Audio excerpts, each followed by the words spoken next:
I think my husband fathered his best friend's children, and now one of them is attracted to my daughter.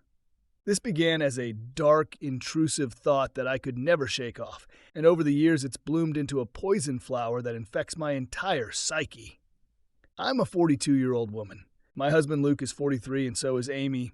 I met Luke in college, but he's known Amy since they were about 7. They did everything together and understood each other implicitly. They were best friends. They've always insisted that they're surrogate siblings to each other. Naturally, I, as a new girlfriend, felt a little threatened by Amy and her closeness to Luke. But they both reassured me that I had nothing to worry about, that their bond wasn't romantic and had never been sexual, that Amy really was just a sister that Luke never had. I believed them, and it didn't take long for me to forget any and all insecurity I had about Amy. She became my friend too. She officiated our wedding. Luke and I have built a wonderful life together, and we've always had a strong relationship. After we got married and moved in together, we still saw a lot of Amy, and I was fine with that. I've spent many nights out on the town trying to help Amy find a man, as she's always lamented how she's unlucky in loved. Luke and I started to have children after we were married, and at around the same point, so did Amy. For context, these are my kids: Sophie, who's 15, Owen, who's 12, Louise, who's 10, and Carter, who's 6. Amy's children include Tom, who's 17, Kaylee, who's 14, and then twins Adam and Jenna, who are 9. Now, Amy wasn't in a relationship at this point. She wasn't married. As far as I knew, she was dating, but not consistently. As Luke and I had more kids and our family grew, periodically Amy would find herself pregnant as well. It happened a few times, and Luke and I never knew anything about the fathers in question. I kind of assumed that maybe Amy was sleeping around and not keeping in contact with her one-night stance. Luke agreed that this was probably the answer. While I did ask each time if Amy knew the paternity, she always said no. And she didn't seem that worried about the idea of raising kids on her own, so I didn't pester her. Of course, she had us to support her, so there's that. While Amy never asked for any help, of course, Luke was never going to let his best friend struggle to stay afloat while she had children to raise. Financially, me and my husband are very fortunate and privileged. I have a job that pays handsomely, and Luke also has wealthy parents who already knew and loved Amy, so they were happy to provide for her. So we were able to support Amy to get her somewhere to stay with her kids. People might be tempted to call Amy a leech, but I never saw it that way. None of us did. She needed help, and we could provide it. Of course, since Amy and Luke have been best friends since they were kids, it's not unreasonable that sometimes they hang out together when I'm not there. Hey, that's fine. Sometimes I hang out with Amy one-on-one as well, though Luke doesn't more. She was his friend first. This included him going over to her place, and at times sleeping over there.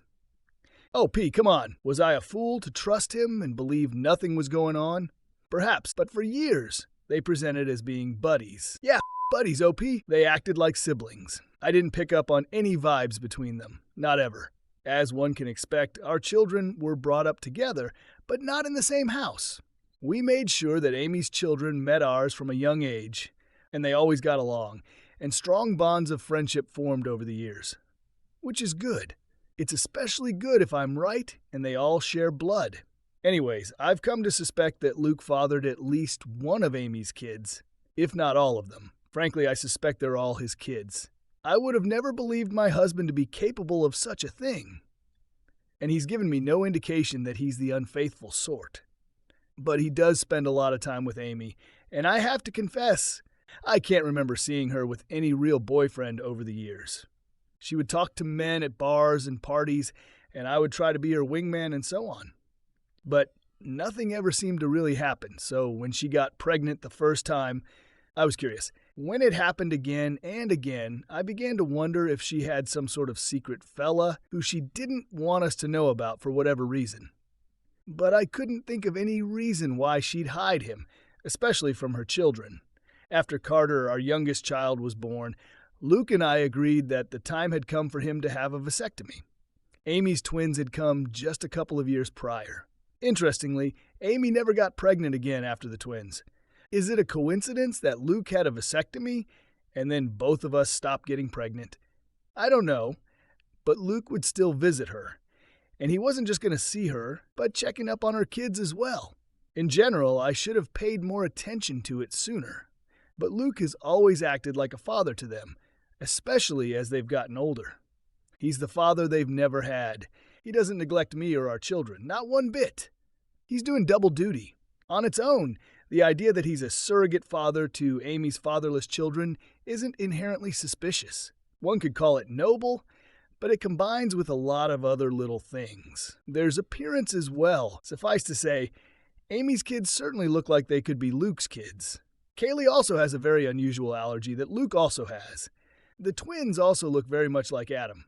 The older Tom has gotten, the more of Luke I can see in his face and personality. While race doesn't matter, the reality is that Luke is a different race than Amy, and Amy's children all look biracial.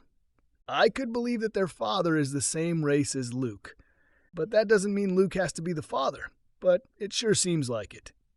I've always worried and tried to dismiss it, except now I'm very afraid because in the last few months, we've had a new development in our kids' social circle.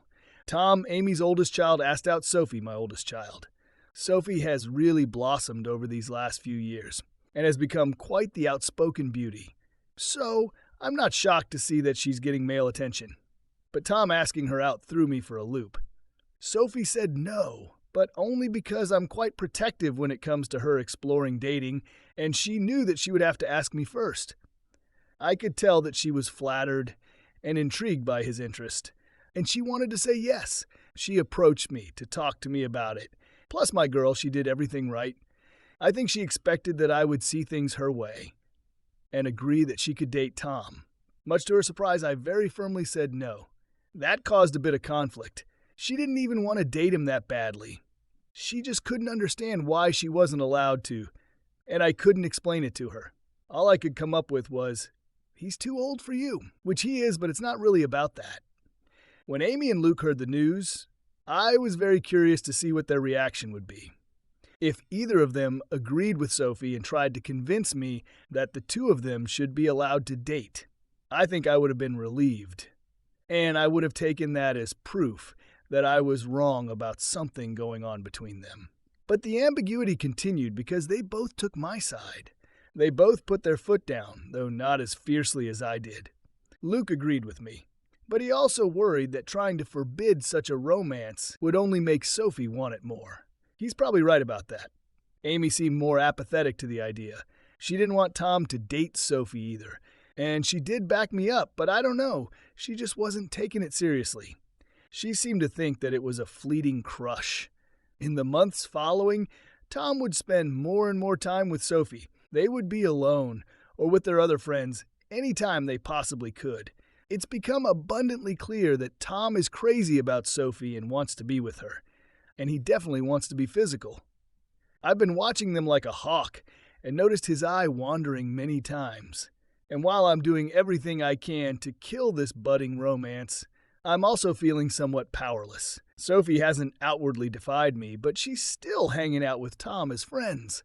So forcing them to stop spending time together would be unreasonable and probably encourage more sneaking around. But I'm so afraid that they're already doing that. My nightmare is that they're secretly dating and doing God knows what when no one is looking. I've observed Tom being rather handsy with Sophie, and she presents no objection whatsoever. So basically, Luke's son wants to screw our daughter, his actual sister, because as far as he knows, she's just his childhood friend. And it's all Luke and Amy's fault for what they've done. If I speak up, everything gets blown to hell. On the off chance that I'm wrong, I'm a horrible monster who accused the love of my life and one of my closest friends of doing something horrible. If I'm right, it still tears our entire structure apart. The family and social unit that we've become over the last several years is gone. And everyone will be stressed and upset, even if Luke and I don't divorce. If I do nothing, Sophie is eventually going to screw Tom and be his girlfriend, which might already be happening. I hope to hell this relationship faces they mature, but what if it doesn't?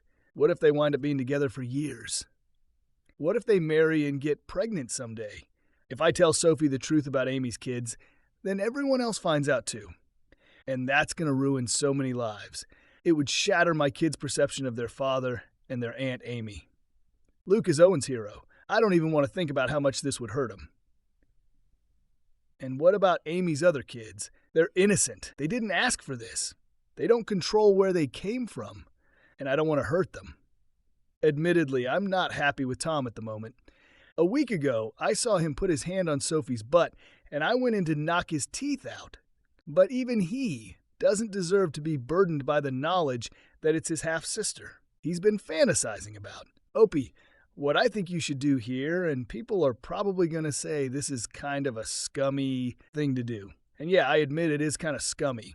However, this is the only solution I can think of that doesn't immediately drop a nuclear missile on both of these families. That is to submit a DNA test of either your husband or your daughter, along with the DNA test of Tom. And yeah, getting a DNA sample of Tom might be kind of difficult, but spit will do.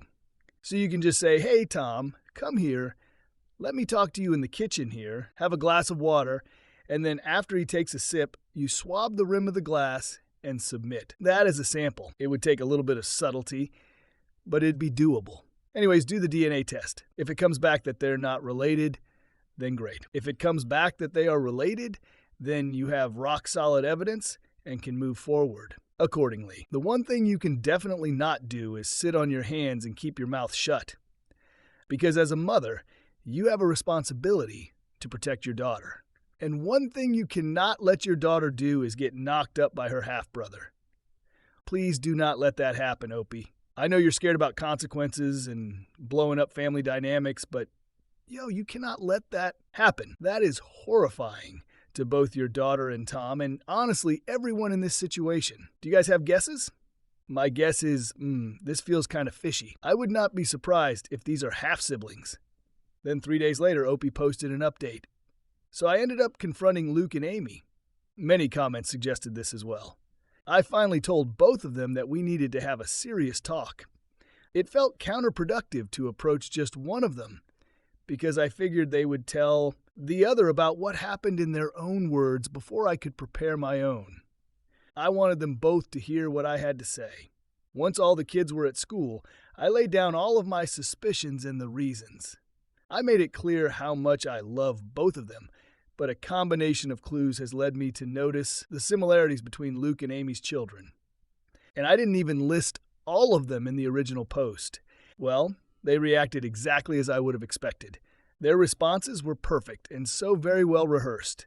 I genuinely can't tell if it was honest emotion or powerful gaslighting. Amy was more upset than Luke, or at least more outwardly upset. She was angry, offended at the accusation. Luke just seemed heartbroken by it. Maybe they were just acting, but I don't know. Somehow, they had reasonable responses to all the points that I brought up. They asked questions that I didn't know how to answer. That I'd never objected to them having alone time before, so why did it suddenly bother me now? Do Amy's children really resemble Luke that much? Or are things like hair color pretty basic traits to have in common? The whole family had always treated Amy and her kids as part of our unit, and I'd previously commended Luke for stepping up and being a father to Amy's kids since they didn't have one. Why was I now saying that it was a bad thing? What exactly did I want them to do? How could I think such a thing about them? Why had I waited so long to say anything? Luke was more understanding than Amy. He respected my feelings, or at least he acted like he did. Amy appeared to feel more betrayed by what I said. I ended up apologizing several times, even though I'm not sure if I did anything wrong. Luke also apologized for anything he'd done to indicate that he was unfaithful. I asked Amy more pointedly that if it wasn't Luke, then who had fathered her children? She snapped back that it was none of my business, and I could tell that she was in no mood to get personal or vulnerable with me after my accusations. I'm not proud to say that I lost my temper and said that after everything we'd done for her and her kids, such information wasn't a lot to ask for, and perhaps she owed it to us. I regretted those words as soon as I said them. But Amy shouted back that I had actually never done anything for her, and it was Luke and his parents who kept her afloat all these years. Not me. She went on this long tirade about how I'd always acted superior to her, which I don't believe I did. Though it is possible that I gave off that vibe unintentionally. Luke did his best to calm her down, but the room was still fraught with tension. I asked Luke for my own peace of mind, for the sake of our daughter, and for our family unit, if he could please get a DNA test done, a paternity test. I went on to say that I knew he disliked and distrusted these things, but that I really needed this. I could see the pain in Luke's eyes. Maybe it was an act, but he did seem genuinely hurt that I was asking for this, that him giving me his word that he had always been faithful wasn't enough for me. But he very reluctantly agreed to participate in a DNA test. Unfortunately, Amy did not, and that's where we had a roadblock. I was afraid of this, but Amy was infuriated at the whole concept and told me in no uncertain terms that I would not be getting samples of her kid's DNA, and basically told me to F off for asking, several times in several variations. I pressed Luke, and honestly, he was a bit useless, but probably right. He tried to convince Amy, but she wouldn't hear of it. And he kind of shrugged to me when I pushed him for further support, because he can't force her to get the test done. If she refuses, then that really is a dead end. Trust me, it is. I looked into this quite a bit and consulted with my lawyer. I pestered them further about Tom and Sophie dating. I insisted that I didn't want them dating. Luke agreed, and apparently Amy also still agrees. Luke plans to have a talk with Tom and activated protective Papa Bear mode. Among other things, he's going to remind Tom that in a couple of months when he turns 18, him being intimate with Sophie will literally be a crime. I wouldn't actually press charges against him, as I know that he would never do anything against Sophie's will. But I'm not above implying the threat. Thankfully, Luke isn't either.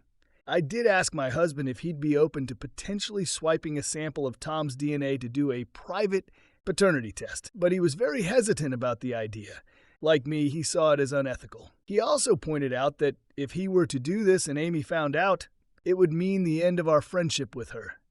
Most likely. The way things are, Luke believes that it's still salvageable, where Amy and I could reconcile and become friends again. And I can see how much he wants this to happen. But if I did a DNA test on Tom behind Amy's back and she found out, I think she would hit the roof, and I wouldn't entirely blame her.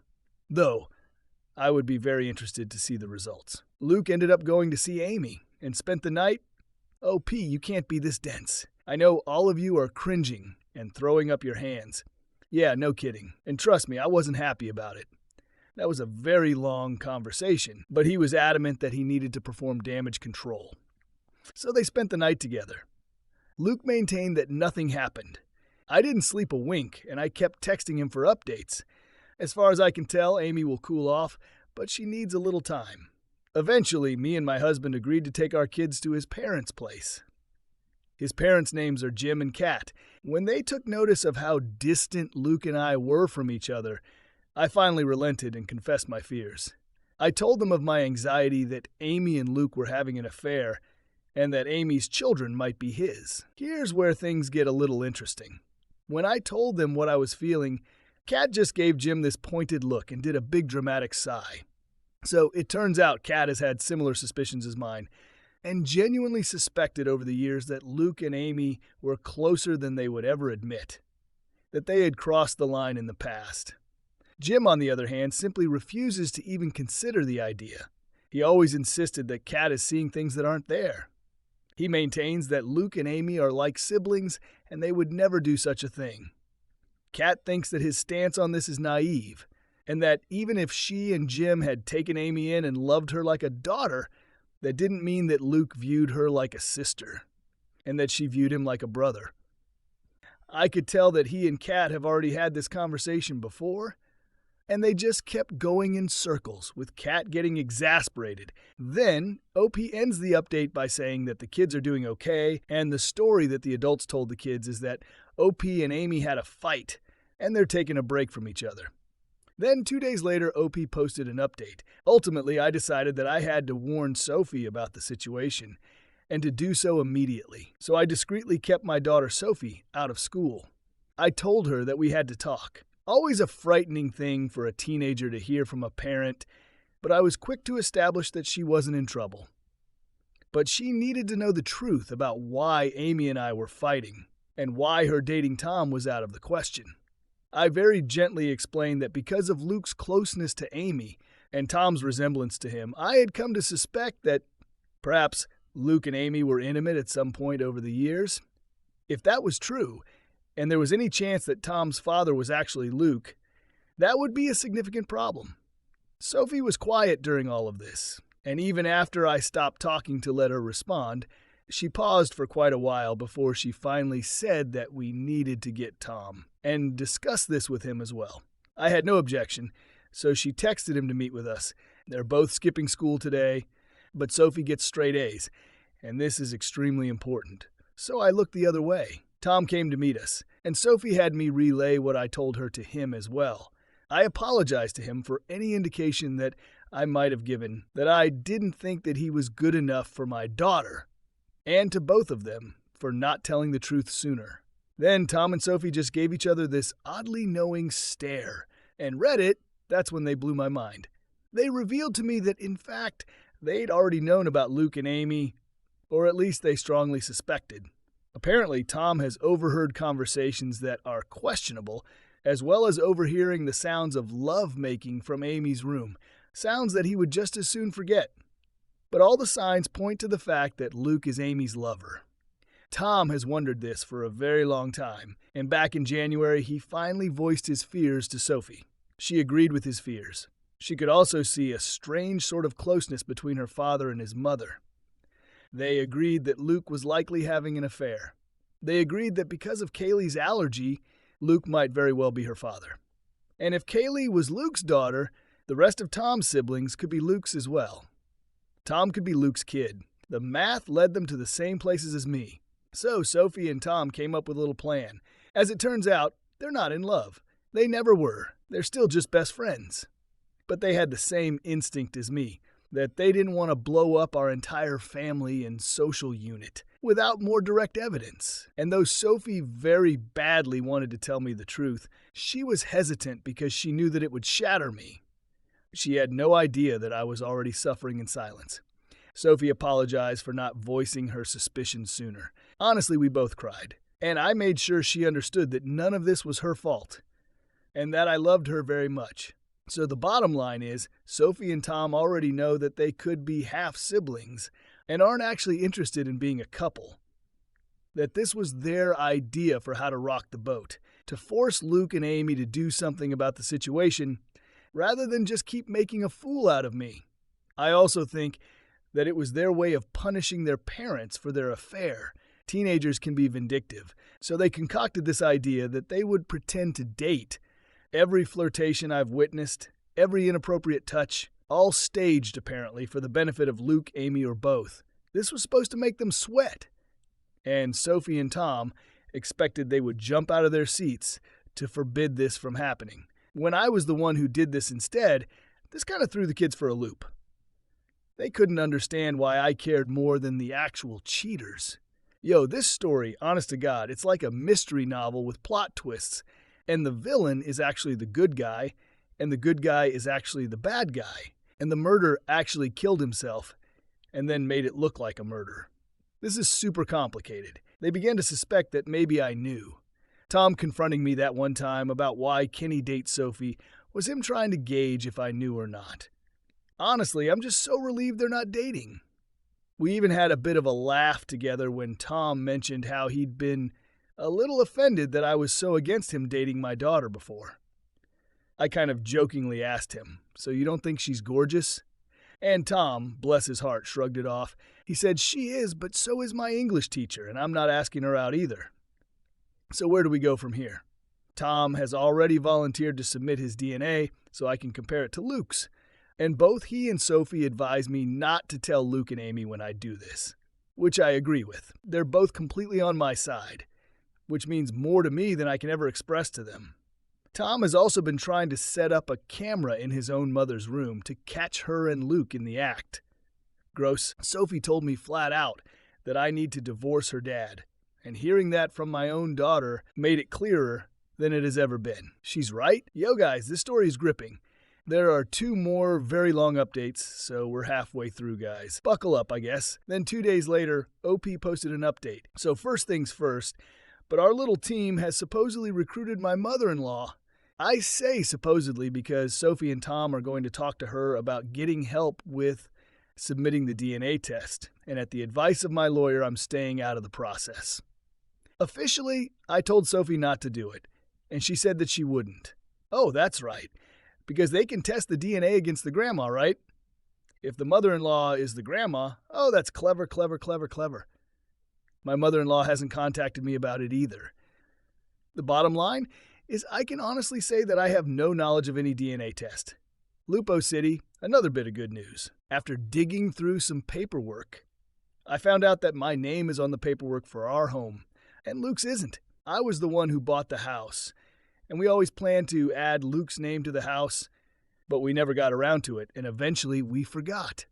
It was my lawyer Paige who pointed this out to me, and that was like finding a winning lottery ticket on the ground. I don't know where I'd be without Paige.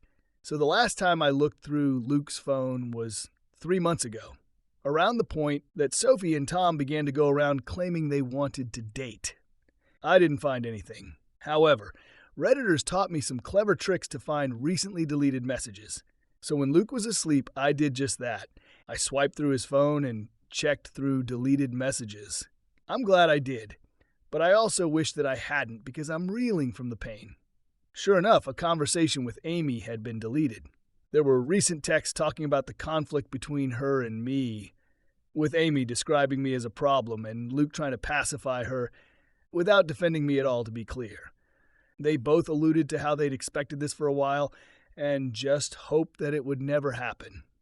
Presumably me accusing them of having an affair. The whole conversation and the fact that it was deleted was sketchy, but nothing was actually admitted. So I scrolled a bit higher to a few days before the fight, and Amy's messages got a bit more flirty. Then I saw it. 5 days before I confronted them, Amy had sent Luke a topless picture, a selfie with no shirt or bra. Guys, I teared up. I knew that it was true. I knew it in my bones, but seeing the proof still cut me like a hot knife. It doesn't help that Amy's always had bigger breasts than me. I exited the message app and checked Luke's recently deleted photos. Sure enough, the same selfie was there. And others. Amy topless, Amy naked, Amy in various poses to show off. There were pictures of the two of them together, cuddled and pressed close like a couple. In some of these, she was naked. In some, they both were. There were videos. Amy sent Luke a message of herself topless, and I had to actually hear her voice talking to him in a tone that made me sick, about how she was sending him a quick video to help him get through the day. In more than one video, she called him her boo. And hearing her call on that, I almost vomited. Then I had a strange compulsion to keep searching, which led me to check Luke's laptop. I knew enough of his passwords to access his iCloud storage. And yeah, basically more of the same. There were letters, long letters between them. I didn't have the heart to read past the first few lines of one of them. But I did read Luke mention our children. There were countless naked and topless selfies of Amy, selfies of them together, videos where Amy appeared to be pleasuring herself. There were sex tapes. I scrolled and scrolled and scrolled. There were so many going back years. Not all of it was even sexual. There were some photos of Amy's kids too. One video was of Kaylee and the twins playing together when they were younger, and Luke and Amy's voices from behind the camera. There were even old pictures of Luke and Amy from when they were younger. I snapped. All these years I'd been telling myself that I had to be wrong, that it couldn't be true. Well, it was true. I know that no one forced me to look at all that evidence, but I'm still hurting very badly from having seen it in that moment. And I wanted to act, so I did. I called my lawyer. I asked her to drop the paperwork and have it ready. She told me that she'd already had it ready since I first reached out to her. As I waited for her, I went through the necessary channels on Luke's laptop to make sure that he wouldn't be able to remotely disconnect our access to his little stash. I changed his passwords and all that. My lawyer arrived and I went outside to greet her in the car. I spent a good half hour in the passenger seat just crying, and she was great about that. Then I passed her Luke's phone and his laptop with all the information she needed to use them. She warned me that this could be considered theft. So I asked her to forward and print out copies of everything she could and then bring the items back because I just couldn't bear to do it myself. She agreed. I then went back inside and I packed up Luke's things while the house slept. At one point, Owen got up to use the bathroom and asked me what I was doing. But I told him I was just cleaning. I packed all of his things into trash bags and loaded up his car. That's when I woke him up and told him to come outside. He was confused and half asleep, but he did notice things were missing. I ignored his questions and just told him to come with me. So he followed me outside. Once we were by the car, I pulled out the divorce papers and officially handed them to him. That's when he figured out what I was doing. And he tried to talk me out of it. He tried to be sweet with me, to be tender. He kept insisting that he loved me and that there had never been anything with Amy. He kept trying to persuade me not to tear our family apart. Even 2 weeks ago, I might have wilted under this because the manipulation and gaslighting were truly masterclass. But I could see through it now. I didn't tell him that I knew that he was full of BS. I didn't tell him what I'd seen. I just told him that we were finished. He tried a different approach. He refused to go. He firmly stated that our children were his too, and that if we're separating, I had no right to just decide the kids would stay with me over him. That's when I very coldly presented the paperwork, reminding him that the house is in my name, and I told him under no circumstances would the kids be staying with Amy. He argued a while longer, but in the end, he decided to be the bigger person and keep the peace. At the moment, I didn't care where he went. Before he left, he did ask about his phone and laptop, and I waved him off by saying they were in one of the bags. That bought a little more time. I couldn't sleep for the rest of that night. I cried more. Eventually, I realized that I would have to wake my children up early and explain to the extent that I could. Naturally, I woke Sophie first. I told her that I had kicked her father out and that I had discovered evidence of an affair on his devices. I didn't specify what kind of evidence, and she didn't ask. I woke up the others and gently told them that their dad had gone to stay somewhere else for a little while, that I wasn't sure where, but from now on, things were going to be different. Louise was the one to ask if we were getting divorced, and I couldn't lie to her. I told her yes. Owen asked when they could see their father again, and I wanted to cry. Sophie was a big help urging her siblings to be sympathetic to me right now and to worry about that later. I knew better than to poison them against their father, so I only told Sophie that the affair was confirmed since she already had been in the know. However, as the kids were getting ready for school, Owen approached me and asked me point blank if this was about Amy. If Luke was going to be with her instead of with me. I couldn't answer, but I suppose that's an answer on its own. After I took them to school, my lawyer showed up to say that she had done everything. And then, sure enough, Luke turned up an hour later, demanding to know where his laptop and phone were. I had put them back in our bedroom like they had never moved, and I just told him that he had forgotten them. He insisted that I had said they were in one of the bags.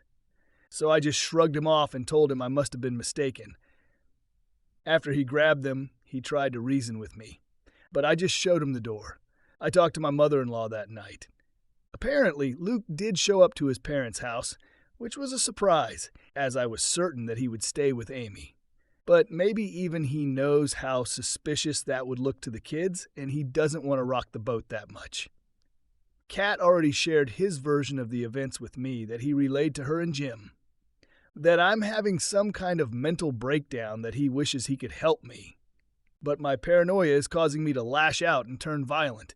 And what's so hilarious is that he didn't mention Amy at all to his parents.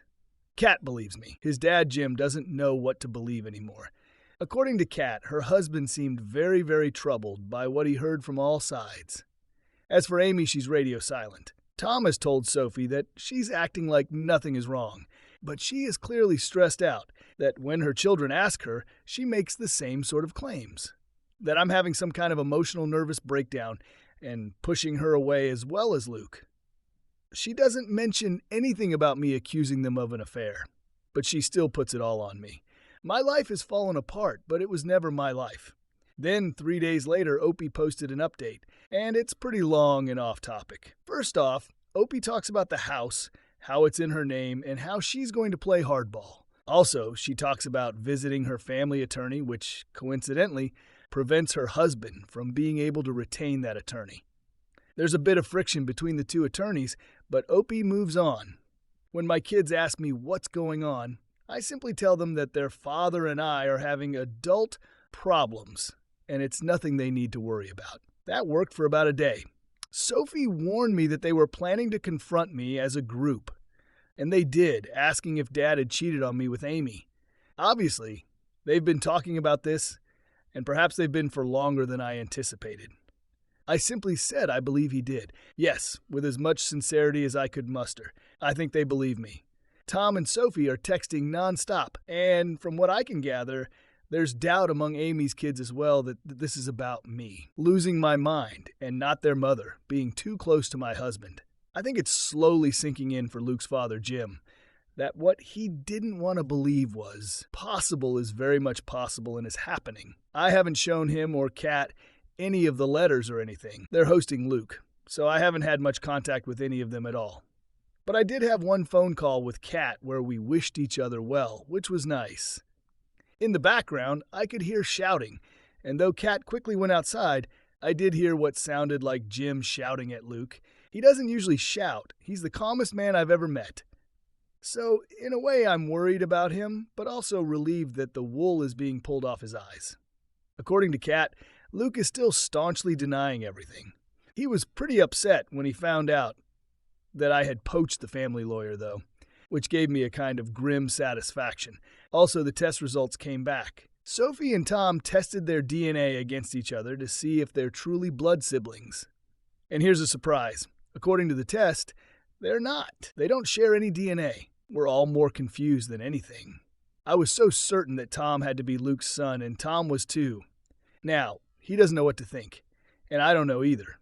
I obviously now know that the affair happened in last year's, and I know from the letters that Kaylee is Luke's child.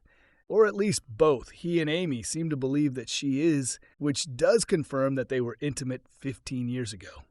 Now I'm just wondering for Tom's sake, who if not Luke is the father? He does kind of look like Luke, but I guess that's just a coincidence.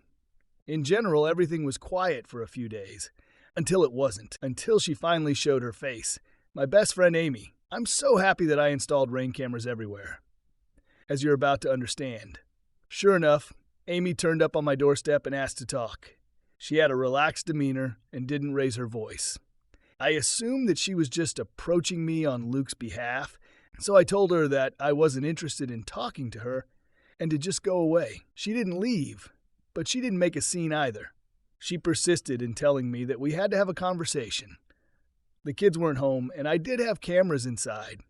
I was also recording her on my phone and being discreet about it, so eventually I relented and let her in. I don't know if she realized that she was on camera. We sat down on the couch, and she instantly got to the reason for her visit. Turns out she and Luke know, or suspect, that I procured damning material from his laptop. Amy accused me of going through his devices and told me that anything I found wasn't my business and I needed to delete it. That was all she had to say. No apology, no admission of guilt, didn't take responsibility for her own behavior. So I confronted her, letting out some of my anger. I asked how she could have the nerve to make demands of me. I asked her why she and Luke would do such a thing in the first place, why they saw fit to spend all those years betraying me. As I expected, I got no answer. Literally, Amy didn't seem to really even hear me when I confronted her. She seemed like she was stressed, panicked even, but she was keeping it under wraps. She ignored my questions and accusations and just kept telling me to delete whatever content from Luke's laptop that I had. She said that if I wanted to divorce Luke, that was my call, but not to drag me into it. Oh, that made me so mad. I kept my temper, but I did snap back that she was already very much in it. Amy just kept repeating herself, telling me to delete whatever I found, so I just refused.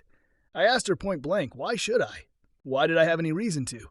She refused to leave until I deleted everything I'd found in front of her. And I couldn't help laughing. I told her no, that was not going to happen. This is where I could see her starting to freak out more. In another moment, she got up, ran to the other room, and grabbed my laptop. Before I could stop her, she smashed it on the floor. All of my important files are backed up, and at that moment, I was more concerned that Amy would do something else drastic. She looked like she was going to have a breakdown. I tried again, very calmly, to tell her that she needed to leave or I'd be calling the cops. She refused again and just kept repeating her demand that I drop this whole cheating angle and divorce Luke without trying to argue that an affair took place. I told her that I didn't know her anything, but she owed her children the truth, that they had a right to know where they came from, who Luke really was to them. Amy bristled and told me that it was none of my business, that I didn't understand her family and I needed to back off. She got more and more desperate, and her anger accelerated to the point that she physically attacked me. She hurt me pretty badly, but I got her off me. I recorded that part on camera. She finally left after that, and I immediately called to file a police report. I also sent the footage to my 2 lawyers, as well as pictures of my injured state before I cleaned up. Then 5 days later, OP posted an update. Everything's been on hold for the past few days because Jim, Luke's father, had a heart attack. I saw Luke, Amy, and Amy's kids at the funeral. It was the first time that we were all together since before all this happened. Nobody talked about what's going on, short of Amy briefly apologizing for what happened before. She did seem sincere, I'll give her that. Amy, Luke, and Kat all seemed pretty devastated. I was too, but we all agreed not to argue or talk about the divorce and just let the day BSC's fire to focus on Jim. Luke and I had a nice conversation about him. I think that Luke misses his kids and hates that he can't see them, thanks to all this drama. Also, OP reveals that Kat lied to OP about sending in DNA test results, because ultimately, Kat didn't want to go behind her son's back, so she confessed that to OP.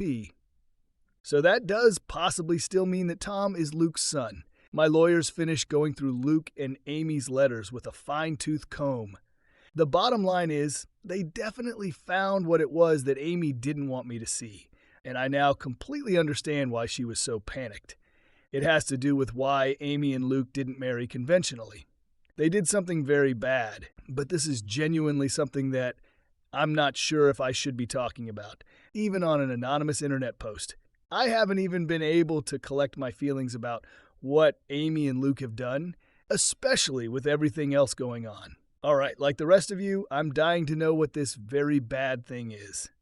And the top comment seems to be people assuming that they're half-siblings, which would also explain why Kat and Jim decided to support Amy, because Amy was probably the affair baby of either Kat or Jim. Also, now that I think about it, that would explain why Kat refused to do the DNA test for Luke. Because any sort of DNA test from them would show that they were still slightly related, because they're all family members. Man, this post has more twists than a pretzel. That would mean that, oh gosh, what is the family tree here? Okay, so we have to assume Jim and Kat had Luke. And then Kat probably had an affair and gave birth to Amy. So they're half-siblings. And those half-siblings decided to screw.